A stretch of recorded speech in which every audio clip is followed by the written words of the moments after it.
Hey guys, thanks for tuning in to Devron's Radio, your mock-up radio show for cartoon and animation topics. It is December 10th, 2016. I will be doing two topics in this episode. The first topic will be Shay Guy's recent suggestion about what inspires me to make content, and then I would like to talk about interpreting cartoons and animation. So we are diving into the mind in this whole episode. So what inspired me to be doing animation? Well, career-wise, it really started out when back in high school, kids were looking at Flash animations, and it got me watching them. There was 3 websites I knew of. I remember one called Cheeseware, but that site used to be on the internet, and the other 2, well, I don't remember the web addresses, but I don't think they're still up on the internet anymore either. After a while, I tried out doing my own on MS Paint and Movie Maker, and it worked. Now, what about for a single cartoon? Well, for certain ones, of course, I can come up with ideas from my own real-life experiences or even learning about stuff. For example, the first Cremo Company episode, Outsourced Artwork, was inspired by my issue of products being made overseas and how far outsourcing goes. So far that even our modern cartoons on TV had overseas animation production, thanks to companies like Rough Draft Studios. That outsourcing is a good motivator for me to do animation.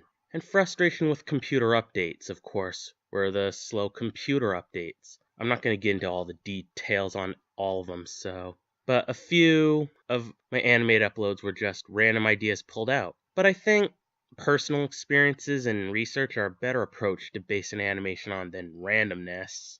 Now, the next topic is interpreting cartoons.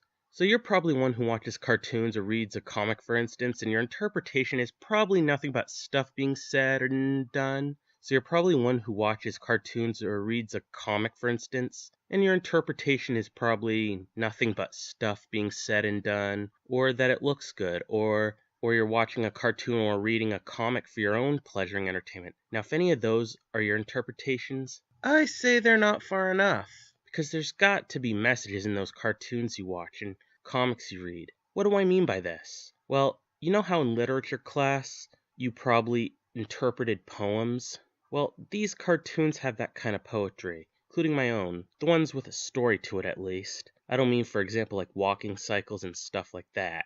Now, don't think I'm trying to make cartoons and animations boring, lame, or unfunny because of exposing you to this perspective, because I'm not. They can still be funny, cool, and entertaining, but you can use the literature perspective and interpret them like poetry. Heck, you can even make your own poetic interpretation that was not originally intended if it makes sense. Even mine. I know this is off subject as to cartoon and animation topics, but the same point applies to live action shows, movies, and sketch as far as the messages to them. So yeah, cartoons and animation with a story to it can have a connection to real life experience overall. Characters, episodes, you can interpret episodes of cartoons or cartoons you watch on TV or cartoon shorts on any device and come up with interpreting a meaning to it. So that's my input on inspiration and interpretation. Feel free to share your feedback and suggestions for future topics. I'm glad to have shared these particular topics in this episode.